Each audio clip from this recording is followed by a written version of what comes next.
Guys welcome back dear. ये video आज उन स्टूडेंट्स के लिए है जो एंट्री टेस्ट की तैयारी कर रहे हैं, एमडी-कैट की तैयारी कर रहे हैं।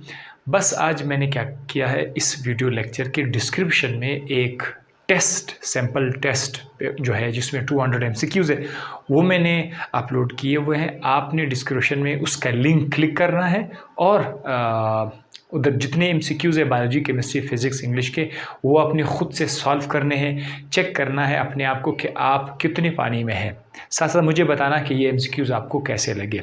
इसके अलावा आपको पता है कि टेस्ट आपका PMC कंडक्ट कर रही है, PMDC जो है वो अभी तक उसके हाथ में नहीं है।